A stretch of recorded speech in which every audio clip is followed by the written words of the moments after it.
Sir देश को उन्नत करना चाहते हैं और देश के ऊपर जो लोन है उसको कम करना चाहते हैं, और क्या करना चाहते हैं? क्या रणनीति आपने बनाई है इसके लिए? इसके लिए सर एक बार आपका नाम हम दोबारा पूछ सकते हैं सर? मेरा नाम मैथिली शरण गुप्त है। क्या नाम है? मैथिली शरण गुप्त। अच्छा अच्छा, आपसे हमारी किस संदर्भ में बातचीत हुई थी? एक बार आपका मिस कॉल उस वाले फोन में पड़ा हुआ है। मैं फॉर्मर डीजीपी मध्य प्रदेश हूँ, IPS officer. Sir sir sir sir नमस्कार नमस्कार नमस्कार नमस्कार नमस्कार सर, बताएं। आप क्या टेक्सटाइल इंजीनियर है ना? हाँ, मूलतः टेक्सटाइल इंजीनियर। हमारी आपसे बातचीत भी हुई थी कोरोना पीरियड में।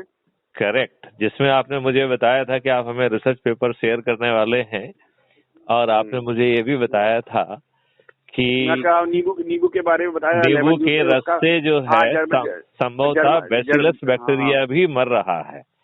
हाँ, मर रहा था माइल्ड एसिटिक एसिड के ट्रीटमेंट से।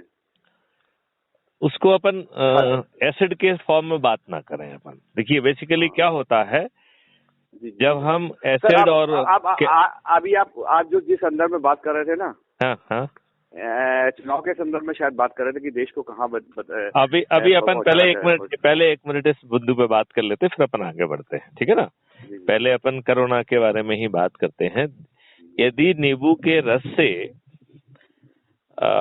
एसिड फास्ट बैसिलस बैक्टीरिया मर रहा है, तो अपने आप में एक बहुत बड़ा क्रांतिकारी कदम होगा, क्योंकि 11 करोड़ से ज्यादा लोग जो है वो आपके लेप्रोसी और ट्यूबरक्लोसिस से उनकी जिंदगी अत्यंत ही दयनीय हो जाती है, और उसका जो खर्च आता है वो भी ज्यादा आता है, और शरीर पर जो नेगेटिव प्रभाव मल्टी ड्रग थेरेपी के पड़ते हैं वो भी बहुत ज्यादा होते हैं। आप इस बात से सहमत हैं या नहीं? बिल्कुल 100% सहमत है। समाज में भी प्रभाव उसका नेगेटिव। हाँ, तो यदि आपने मुझे आश्वस्त किया था कि आप मुझे वो जर्मन का रिसर्च पेपर जो 94 में आपने कहीं पढ़ा था, I wanted to have the copy of it. Sir पूरी बात हमारी उस वक्त हुआ, ये बात थी 94 की, ठीक है? हाँ, आपने मुझे बताया था, आपने मुझे बताया था कि आप जो है हैजा का क्लॉथ डिजाइन कर रहे थे, और तब तक हैजा नियंत्रण में आ गया, तो फिर वो बात आई गई हो गई। हाँ ठीक है सर, उस वक्त हमने कुछ सर्च किया था, और उस वक्त जो केमिकल ऑब्स्ट्रैक्ट के फॉर्म में वो मिला करते थे रेफरेंस, और उस पे जाके हम लोग पढ़ते थे, उस केमिकल ऑब्स्ट्रैक्ट निकालते थे, और उससे हम लोग उस रेफरेंस पेपर को हम लोग नोट करते थे। आज वो करीब करीब समाप्त हो गई वो प्रक्रिया। कहीं केमिकल ऑब्स्ट्रैक्ट नाम की चीज है ही नहीं। और गूगल बाबा लेकिन मैं आपको बताऊं, गूगल बाबा में और बाकी जगह इतना ज्यादा रिसर्च पेपर किसी भी फॉर्मेट में कहीं पे भी रहा है, तो वो सब जो है डिजिटाइज होके अवेलेबल है। हाँ, लगभग सब आ गया है। हाँ, बल्कि उससे ज्यादा आ गया, और सही भी आ गया, गलत भी आ गया है। देखो, होना बहुत जरूरी है। फिर यदि एक बार आपके पास उपलब्ध है, तो सही और गलत का निर्णय तो विवेक के आधार पे लिया जा सकता है, लेकिन उपलब्धता ज्यादा मायने रखती है।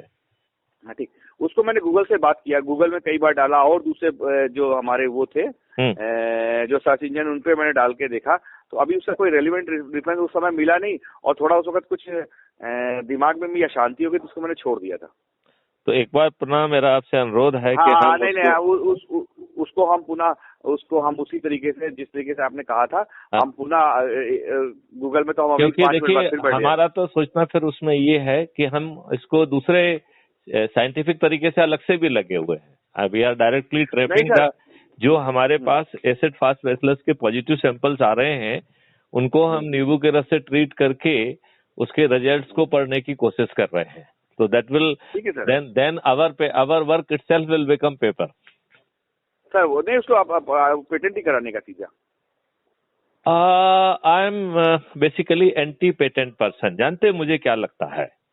मुझे लगता है कि पेटेंट जो है वो, देखिए, ज्ञान पूरा आपका नहीं है। जैसे मान लो आपने कुछ बताया, राइट? कुछ बताया, उसको थोड़ा अच्छा, हमने उसमें थोड़ा सा कुछ वैल्यू ऐड कर दिया है, तो मैं उसके मालिक क्यों होना चाहता हूँ? देखो, मेरा उसमें सोचना थोड़ा सा भिन्न है। ये जो इंटेलेक्चुअल प्रॉपर्टी राइट है, इसको खत्म कर देना चाहिए। रजिस्ट्रेशन बॉडी रहेगी, राइट? और यदि आप उस चीज का कहीं कॉमर्शियल यूज करेंगे, तो एक फॉर्मूला के तहत आपको कॉमर्शियली क्या मिलना चाहिए वो डिजाइन कर लेना चाहिए, and what ever you have done that is a public property. आप मेरी बात समझ रहे? जैसे मान लो अज्यूम करिए कि आप किसी स्टेज ए पे पहुंचे, you just register to a body कि साहब हमने ये काम कर लिया है, now it is openly available to everyone, right? अब अज्यूम करिए मैथेसन गुप्त जो है आपके काम में घुसते हैं और हम उसको यूज करते हैं, ठीक है ना? अब हम उस काम को यदि उससे कोई कॉमर्शियल बेनिफिट नहीं लेते हैं तो कोई बात ही नहीं बनती है। अब अज्यूम करिए कि I start taking some commercial benefit out of it, तो बैक एंड इंजन में एक फार्मूला होना चाहिए जो ये कैलकुलेट करे कि किन किन लोगों ने इसमें कंट्रीब्यूट किया है, राइट? उस प्रोपोर्शन का ऑटोमेटिकली क्लेम जो है ना कट होके उस आदमी के पास वो पहुंच जाए, तो उससे दोनों पक्ष पूरे हो जाएंगे। आपने जो ज्ञान किया है उसका ज्ञान का लाभ आपको मॉनेटरी फॉर्म में भी मिलता रहेगा, और इसके साथ साथ भी आप उसका गला नहीं घोट पा रहे हैं। अभी इंटेलेक्चुअल प्रॉपर्टी के नाम पे हम जो है वो उसका गला घोटते रहे, ठीक है ना?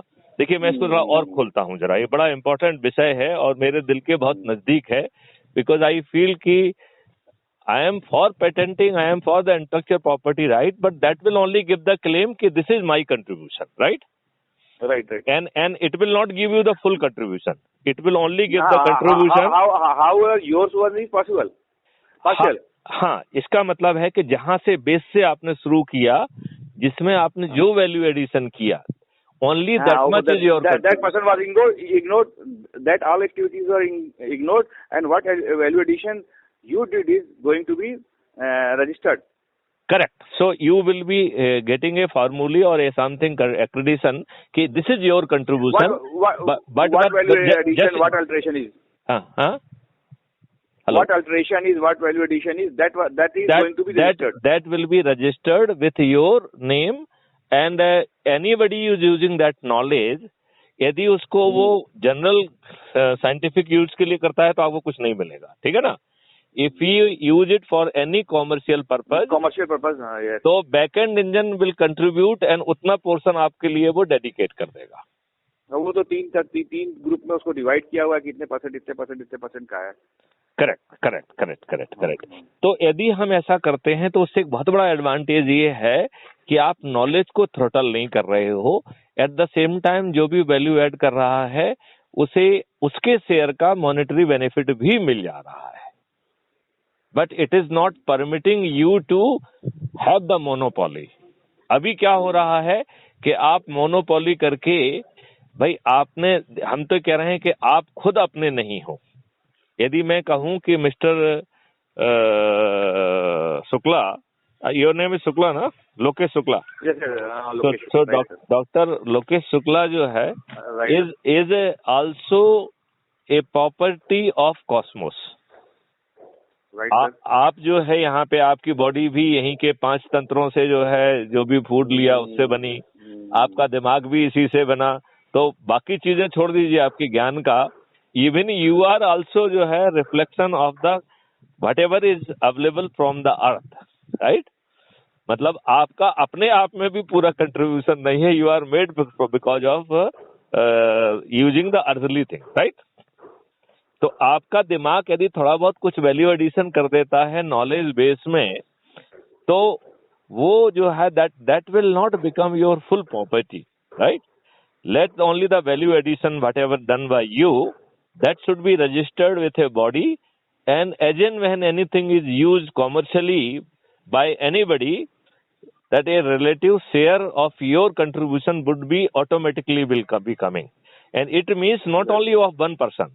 जैसे आपके बाद मैंने वैल्यू एडिशन किया तो मेरा शेयर भी उसमें जुड़ जाएगा, इसके बाद जो है ना किसी थर्ड व्यक्ति ने किया, फिर चौथे ने किया, फिर 10वें ने किया, तो the knowledge is openly available, value addition is easily accessible and can be done by anybody, and this registration body's job is only to identify your value addition and assign a kind of a some factor or some thing, so that whenever it is put to any commercial use, you could draw your financial or monetary benefit out of it. यदि हम ऐसा करते हैं तो it will be a very balanced approach. एक तो जो कुछ कर रहा है, सोच रहा है, कर पा रहा है, उसको उसका भी मॉनेटरी लाभ मिल जाएगा और उसकी शक्ति ये नहीं रहेगी कि वो उसको आगे बढ़ने से रोक दे। आज आप क्या कर रहे हो कि आप उसे आगे बढ़ने से रोक दे रहे हो। आपने जेनेटिकली मॉडिफाइड सीड बनाया और उसके बीज को जो है it is not having the power of germination, वो तुम्हारी विरासत हो गई, तो वो आपकी विरासत हो गई। भैया आप वो बीज के स्ट्रेन आप लेके आए थे, हाँ, वो तो जो है ना यहीं से उठाए, यहीं से पिकअप किए। आपने थोड़ा सा उसमें उल्टा नेगेटिव वैल्यू की, क्योंकि आपने जेनेटिकली मॉडिफाई करके बीज का जो सबसे मुख्य गुण होता है, बीज का गुण क्या है कि किसी चीज को रिप्रोड्यूस करना, राइट। आपने उसकी उसी बेसिक क्वालिटी को यदि आपने थ्रॉटल कर दिया है तो आज हमें नहीं मालूम है कि वो बीज के खाने से, वो अन्न को खाने से हमारी बॉडी पे क्या नेगेटिव प्रभाव पड़ेगा। नेगेटिव एस्पेक्ट, उसके कुछ एस्पेक्ट ही आपने जो पॉजिटिव एस्पेक्ट है उनको एक्सप्लोर किया, बाकी रेस्ट तो आपने छुए नहीं। लेकिन मेरा ये मानना है कि चूंकि जिस चीज को आपने छेड़ा है वो सबसे मूल गुण है, और किसी चीज का आपने मूल गुण बदल दिया है तो वो इस नेचर वो विद्रोह करेगा। तो बिना साइंटिफिक नॉलेज के मैं ये कहना चाहता हूं कि कहीं ना कहीं यह आपकी गतिविधि जो है nature will try to resist and try to teach you a lesson for your this negative barbaric act on the nature. Right sir. मैं बड़ी इमोशनल बात कर रहा हूँ, ठीक है ना। तो यदि हम ये अप्रोच रखते हैं तो हर कोई अपना अपना काम करता जाएगा और उसको जो है ना उसका फायदा मिलेगा। बात do you agree Shukla ji? बात सही है ना। तो मुझे कि सब एक ही मुहिम टाइप की बिछड़ जाएगी। हाँ, लेकिन इसकी शुरुआत let it be done by us, ऐसी क्या बात है। हाँ, हमें करना पड़ेगा, हम सबको करना पड़ेगा।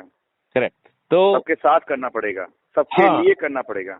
तो जैसे मैं जो है अभी आजकल ये रिसर्च करने पे मैं बढ़ा हुआ हूँ कि यदि धोखे से भी ये तथ्य सही है कि नींबू के रस से यदि बैसिलस बैक्टीरिया मर रहा है तो ये देश के लिए एक बहुत बड़ी चीज हो जाएगी। सर वो बात जर्मनी में फैला था, उसकी अब उसके जो नहीं, लेकिन अपन देखिए ऐसा है, देखिए आज जो है ना हमने छोड़ दिया तो गलत किया। इतने समय तक जो है ना लोग पीड़ित हैं अपने यहाँ इतने ज्यादा संख्या में, हम 2 मिनट में इसे टेस्ट कर सकते हैं। तो हम इसको ऑलरेडी मैंने किसी से रिक्वेस्ट किया है कि इस तरीके की रिसर्च की जाए, और जैसे ही हमें कोई पॉजिटिव सकारात्मक परिणाम मिलते हैं तो I am going to publish it. But patenting जो है ना, नींबू में घर से लेके नींबू ना मैं घर से लेके आया हूँ, सब भगवान की देन है। के बारे में पूरे गुण आपको मालूम है भी। नहीं, किसी के पूरे डीएनए को आपको क्या जाने, और डीएनए भी डीएनए से भी आगे डीएनए कोई है। सही बात है। गॉड पार्टिकल की बात करिए ना। तो अभी वो, हाँ ये जरूर है कि एक लाभान्वित होने वाली सरल सुबोध उपलब्ध चीज से अगर हम लाभान्वित कर सकें तो बहुत बड़ा उपलब्धि होगी देश की और समाज की और विश्व बाकी लोग जो है चूंकि दुष्टता से उसे अपने लाभ के लिए यूज करना चाह रहे हैं और इसी दुष्टता के कारण हम कृपण हो रहे हैं। नहीं तो ये पृथ्वी और ये ज्ञान इस देश को स्वर्ग में कन्वर्ट कर दे। सर हमारे देश में लोग बताते हैं, हमने पढ़ा भी है, वैदिक गणित का नाम सुना था और हमारे पास वो था, विमान शास्त्र हमारे पास लिखा हुआ है, लेकिन वो कहाँ गया, कैसे आया, क्या हुआ, पता नहीं। आप जो वो कहाँ गया है, वो अग्नि को समर्पित हो गया है। नालंदा यूनिवर्सिटी का पूरा लाइब्रेरी जला दिया उन्होंने। और हम लोगों ने अपने आप को, हमारे माननीय मनमोहन सिंह जी ने जब उनको डीलिट की डिग्री मिली, मानद उपाधि दी गई, तो 40 मिनट तक वो जो है अंग्रेजों के गुणगान करते रहे कि हे प्रभु, आप लोगों ने ही हमें जीना सिखा दिया, थोड़े बहुत सभ्यता सिखा दी, नहीं तो हम तो असभ्य लोग थे। जबकि उन्हें ये नहीं मालूम है कि उसी ब्रिटिश पार्लियामेंट में 1830 में 2 पेपर प्रेजेंट किए गए थे जिसके लेखक थे Lord William Adam and Lord Macaulay, right. और 1078 पेज में ये बात कही गई थी कि भारत का ज्ञान जो है वो महाविद्याओं से भरा पड़ा हुआ है। यहाँ के गुरुकुल में 18 महाविद्याओं पे पारंगतता प्राप्त है। उस समय जो साउथ के गुरुकुल हुआ करते थे उनमें से 55% गुरुकुलों की प्राचार्य महिला हुआ करती थी। मतलब ये चीज थी जहां पर जो है यूरोप में संडे को केवल एक संडे स्कूल हुआ करता था जिसमें बाइबल मात्र पढ़ाई जाती थी। उस समय हम उस ज्ञान के भंडार पे बैठे हुए थे। अभी मैं सर्च कर रहा हूँ, किसी ने मुझे बताया है कि OECD ने एक रिसर्च कराई है कि 1st सेंचुरी से 11th सेंचुरी तक और बल्कि आज तक किन किन कंट्रीज का क्या GDP में कंट्रीब्यूशन रहा है। तो 1 सेंचुरी से लेके 11 सेंचुरी तक भारत जो है वो शीर्ष पे स्थित था with 33% contribution in global GDP। Bharat जो है सोने की चिड़िया भी था और 33% शेयर हुआ करता था। और उस समय इन लोगों को कुछ नहीं आता था। आपको मालूम है बुके देने की प्रथा क्यों बनी है? क्योंकि ये लोग नहाते नहीं थे, तो जब शादी होती थी तो इनके शरीर से बदबू आती थी, तो उस बदबू को छिपाने के लिए बुके दिया जाता था। बात समझ रहे हो ना? मतलब मेरा एक मैं किसी को नहाना भी हमने सिखाया। मैं ये कह रहा हूँ, मैं किसी को तुच्छ नहीं कहना चाहता हूँ, बस इतना कहना चाहता हूँ कि आप महाज्ञानी नहीं थे और आपको मुझे देह दृष्टि से देखने का कोई हक नहीं बनता है। और यदि हम कितने ज्ञानी थे इसको देखने के लिए आपको हमारी बात सुनने की जरूरत नहीं है। आप ब्रिटिश पार्लियामेंट में अपने ही यहाँ जो बहस हुई है उसको पढ़ लीजिए, सुन लीजिए, जो कि 1078 पेजेस में है। तो आपको जो है भारत कहाँ था ये अपना ज्ञान हो जाएगा। आपने तो इस देश को सिर्फ जो है शोषित किया है। यहाँ की एजुकेशन सिस्टम जो गुरुकुल की हुआ करती थी, जिसमें 18 महाविद्याओं इंक्लूडिंग खगोल शास्त्र के ऊपर हमें सिद्धस्थ प्राप्त थी। हमारी सर्जरी इतनी डेवलप्ड थी, ये बात भी ब्रिटिश पार्लियामेंट से मालूम पड़ती है। क्योंकि जब गणेश जी इसका उदाहरण है। देखो, आप वो इमोशनल बातें कहोगे तो फिर लोग कहेंगे हम नहीं मानते, ठीक है ना। हम तो वो कह रहे हैं जो कि ब्रिटिश पार्लियामेंट में पेपर पब्लिश हुआ है, पेपर प्रेजेंट हुआ है, पेपर डिस्कस हुआ है। तो जब ये भारत के गुरुकुल सिस्टम के बारे में इन दोनों लोगों ने, लॉर्ड मैकाले का नाम तो अधिकांश लोगों ने सुना है। लॉर्ड मैकाले के बॉस थे विलियम एडम, राइट। तो इन दोनों ने ये पेपर जो है पेश किया था और उसका निचोड़ ये था कि भारत का एजुकेशन सिस्टम हाईली एडवांस्ड है, जिसे 18 महाविद्याओं में पारंगतता प्राप्त है। It is a centre of excellence for 18 different dimensions of knowledge, different dimensions of knowledge। तो टॉपिक कहना उनको छोटा करना होगा, डायमेंशंस थी वो, ठीक है ना। तो हमारा कहना है कि हमारा बहुत प्रताड़ना हुई है। और मैं अपने लोगों से पूछना चाहूंगा कि यदि पिछले 700-800 साल में यदि किसी के साथ सबसे ज्यादा अन्याय हुआ है वो हिंदू सनातन धर्म के तहत हुआ है। बिल्कुल बिल्कुल सर। और जिन लोगों ने धर्म परिवर्तन करके और इनका भी लाभ ले लिया, उनको आपने जो है एक्स्ट्रा राइट दे दिए, एक्स्ट्रा हक दे दिए एट माई कॉस्ट। यदि देखा जाए तो पिछले 700-800 साल में Hinduism was at the stake. चाहे क्रिश्चियंस हो तो क्रिश्चियन ने भी छदम तरीके से हिंदुओं को परिवर्तित किया, वैदिक ज्ञान का जो है ना ऐसी तैसी कर दी। इन लोगों ने जो नालंदा से लेके हमारे इतने महाविद्यालय थे, इतने जो है ना यूनिवर्सिटीज थी जिनको पढ़ने के लिए देशी और विदेशी लोग आया करते थे, उनकी लाइब्रेरी और ज्ञान भंडार को जला दिया। ये इतने ज्ञान विरोधी लोग थे, राइट। तो हमारे धर्म को सबसे ज्यादा प्रताड़ित किया गया और वो अपनी स्ट्रेंथ पे जिंदा रहा। तो हमें अपने धर्म को, अपने ज्ञान को, अपने वैदिक ज्ञान को, अपने वैदिक मैथमेटिक्स को, अपनी वैदिक साइंस को पुनर्जीवित करके 1830 में जहां इन्होंने देखा था वहां पहुंचकर हमें उससे आगे बढ़ना चाहिए। इस तरफ जो है ना इन लोगों का ध्यान नहीं था, क्योंकि ये तो they were acting as a agent of British people.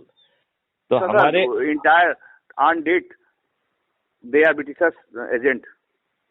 हाँ, ये तो मतलब मैं कई बार इस बात को दोहरा चुका हूं कि हमें आजादी नहीं मिली है, ट्रांसफर ऑफ पावर हुआ है ब्रिटिश हाँ, पार्लियामेंट में जो एक्ट पारित हुआ उसके हाँ, तहत हुआ है 17 जुलाई को, ठीक है, सही है सर, है ना। और उन्होंने आपने जो संविधान बनाया वो भी जो है उसमें 1835 उन्हीं का सब कुछ है। और आपने उन्हीं के नियम कानून यथावत रख लिए, जो नियम कानून उन्होंने भारतीयों को शोषित करने के लिए, अपमानित करने के लिए, उनके व्यवसाय को तोड़ने के लिए और उनकी इंडस्ट्रियों के लिए रॉ मटेरियल पैदा करने के लिए बनाया गया था, वो सब कानून यथावत रख लिया सर। और उसको जुडिशरी उसको जो ना क्रियान्वित करने के लिए जो मशीनरी उन्होंने एज ए लॉर्ड बनाई थी, वो मशीनरी भी इन लोगों ने आज भी लॉर्ड बना के रखी है। वो मशीनरी विलंब से निर्णय ना ले, गलत निर्णय ले, घूस खाकर गलत निर्णय ले, वो लॉर्ड है, उसका कुछ नहीं बिगड़ेगा। उनके गलत निर्णय के कारण आप जो है वर्षों चप्पल घिसते रहे कोर्ट में। 90% निर्णय गलत होते हैं। नहीं, हम उसमें नहीं जाना चाहते, हम संख्या में नहीं जाना चाहते, हम ये चाहते हैं अकाउंटेबिलिटी नहीं है। परसेंटेज जाने का मतलब है we are going into the nut and bolts में नहीं जाना है। अपन को भावनात्मक बात करना है कि जितने भी परसेंट हो, हम कह रहे हैं 1% भी है तो उस 1% के कारण मर्डर हो रहे हैं, सब कुछ हो रहा है, ठीक है ना। आप तो उसको 90% कह रहे हैं, बहुत ज्यादा कह रहे हैं, लेकिन whatever, I mean let's not get into the quantitative form, but I am saying कि जितना भी वो हुआ है उसमें जो है इनकी अकाउंटेबिलिटी जीरो है। चाहे इनके गलत निर्णय के कारण परिवार में विवाद हो जाए, मर्डर हो जाए और लोग बाग जेल में सड़ जाएं, लेकिन इनके गलत निर्णय के लिए कोई भी जो है अकाउंटेबल नहीं है। और ये तो अभी बात अपन कर रहे हैं ब्यूरोक्रेसी की, मैं तो इस बात को खींचना चाहूंगा जुडिशरी के लिए भी। Why the judiciary should not be accountable for its decision, और जो डिसीजन प्रमा फेसी गलत प्रतीत हो, जिसे जज खुद डिफेंड ना कर पाए, उसमें फाइनेंशियल कंपनसेशन की बात क्यों नहीं सोची जाना चाहिए? क्योंकि न्याय करना उसकी ड्यूटी है, उसकी लॉर्डशिप नहीं है। Let's not make anybody Lord, everybody is dutiful, everybody जिसको जिस पद पे है, जहां पर भी है, वो एक कर्तव्य का निर्वहन कर रहा है जो वह है best of his knowledge and capability he must do. Do you agree with this? Hello hello doctor Shukla, do you agree with me? आपकी आवाज विलुप्त हो गई है। हेलो हेलो, आप मुझे सुन रहे हैं क्या? हेलो, सुन रहा हूं। अच्छा, चूंकि आपकी आवाज विलुप्त हो गई, रिस्पांस नहीं आ रहा था, तो मुझे भ्रम हो रहा था कि आप सुन रहे हैं कि नहीं सुन रहे हैं। तो एक चीज